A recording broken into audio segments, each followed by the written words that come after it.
একজন ডাক্তার ভারতের প্রাইভেট হাসপাতালে চাকরি ছেড়ে কানাডায় গিয়ে একটি ডিপার্টমেন্টাল স্টোরে সেলসম্যান হিসেবে যোগ দিলেন। স্টোরের মালিক জিজ্ঞেস করলেন, তোমার কোনো অভিজ্ঞতা আছে? তিনি জানালেন, আমি দেশে একজন ডাক্তার হিসেবে পরিচিত ছিলাম। চাকরির প্রথম দিনে তিনি খুব মনোযোগ দিয়ে কাজ করলেন।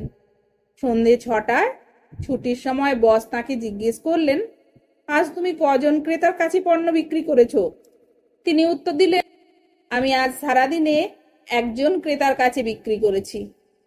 মালিক আশ্চর্য হয়ে বললেন, মাত্র একজন? এখানকার প্রত্যেক সেলসম্যান দিনে 20 থেকে 30 জন ক্রেতার কাছে পণ্য বিক্রি করে। তা তুমি কত ডলারের পণ্য বিক্রি করেছো? তিনি বললেন, 98,76,543 ডলার। বস অবাক হয়ে বললেন, এটা তুমি কিভাবে করলে? তিনি বললেন, ওই ক্রেতার কাছে প্রথমে মাছ ধরার একটি ছোট্ট বড়শি বিক্রি করেছি, তারপর একটি বড় আর একটি মাঝারি বড়শি বিক্রি করলাম, এরপর একটি বড় ফিশিং রড আর কয়েকটি ফিশিং গিয়ার বিক্রি করলাম। তারপর আমি তাকে প্রশ্ন করলাম, আপনি কোথায় মাছ ধরবেন?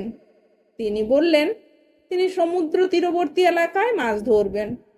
তখন আমি তাকে বললাম, তাহলে তো আপনার একটা নৌকার প্রয়োজন হবে। আমি তাকে নিচতলায় নৌকার ডিপার্টমেন্টে নিয়ে গেলাম। ভদ্রলোক সেখান থেকে 20 ফুট দীর্ঘ 2 ইঞ্জিন বিশিষ্ট নৌকা কিনলেন। তারপর আমি তাকে বললাম, এই নৌকাটি তো আপনার ভক্সওয়াগন গাড়িতে ধরবে না, একটা বড় গাড়ির প্রয়োজন। আমি ভদ্রলোককে অটোমোবাইল ডিপার্টমেন্টে নিয়ে গেলাম। আমার পরামর্শে তিনি নৌকাটি বহন করার উপযোগী একটি গাড়ি বুকিং দিলেন। তারপর আমি তাকে জিজ্ঞেস করলাম, মাছ ধরার সময় কোথায় থাকবেন? তিনি জানালেন, এ বিষয়ে কোনো পরিকল্পনা করিনি। আমি তাকে ক্যাম্পিং ডিপার্টমেন্টে নিয়ে গেলাম। তিনি আমার পরামর্শ মতো 6 জন লোক ঘুমানোর উপযুক্ত একটি ক্যাম্প তাঁবু কিনলেন। সবশেষে আমি তাকে বোঝালাম, আপনি যখন এত কিছু কিনেছেন, এখন কিছু খাবার ও পানীয় কিনে নেওয়া উচিত। ভদ্রলোক $200 দিয়ে কিছু মুদিদ্রব্য ও 2 কেস বিয়ার কিনলেন। এবারে স্টোরের মালিক একটু দমে গিয়ে বিস্ময়ের সঙ্গে বলে উঠলেন, যে লোকটা একটি বড়শি কিনতে এসেছিল, তুমি তাকে দিয়ে এত কিছু কেনালে? ডাক্তার ভদ্রলোক বললেন, না স্যার, ওই ভদ্রলোক শুধুমাত্র মাথা ব্যথার ওষুধ কিনতে এসেছিলেন। আমি তাকে বোঝালাম, মাছ ধরলে মাথা ব্যথার উপশম হবে।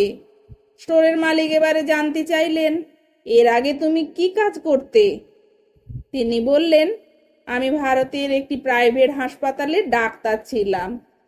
দরকার না হলেও তখন রোগীদেরকে নানা ধরনের প্যাথোলজিক্যাল পরীক্ষা, echo, ECG, CT scan, X ray, MRI ইত্যাদি পরীক্ষা করানোর পরামর্শ দিতাম। স্টোরের মালিক বললেন, তুমি এখন থেকে আমার চেয়ারেই বসবে, আর আমি তোমার দেশে গিয়ে প্রাইভেট হাসপাতালে ট্রেনিং নিয়ে আসবো।